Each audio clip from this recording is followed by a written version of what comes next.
The exterior of the building has a brilliant kind of frame, and it's very, very easy to arrive at a composition where there's a clear focus on what's important, and then look for ways to incorporate other layers to the photo so it works on different levels.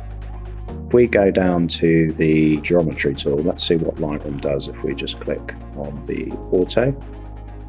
I think we just need to tweak the straightening ever so slightly. Click enter. I'm finding that the elements on either side of the image are slightly distracting, so if we try a tighter crop, let's try 4:5 and see how that looks.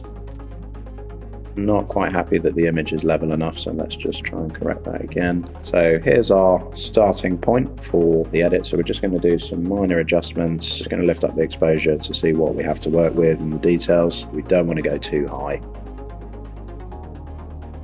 I'm not going to touch the contrast for the time being. We're going to bring the highlights back just to see what that does to the neon lights, which is great. We definitely need to lift the shadows just to bring in a bit more detail around this subject.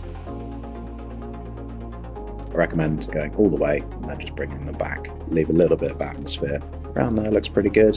Then we're going to look at our whites. And if we hold the Alt button, we can just see what's clipping in the image. Nothing's clipped at all, which is good news. Did slightly underexpose the photo so that we preserved all of that information in the neons. And then just to give it a bit more lift in the dark areas, we're just going to lift the blacks. I may add a little bit more contrast. That's looking reasonably well balanced to me.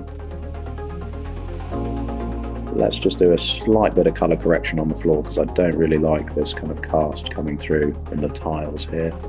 So we're going to remove a little bit of this green, pump the luminance slightly. We'll do the same with the yellows.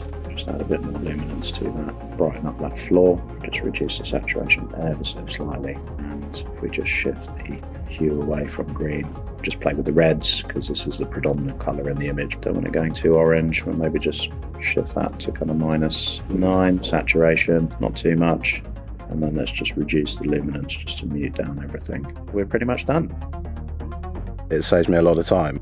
Anything that can free me up to kind of spend more time doing what I love doing, which is street photography, is a good thing.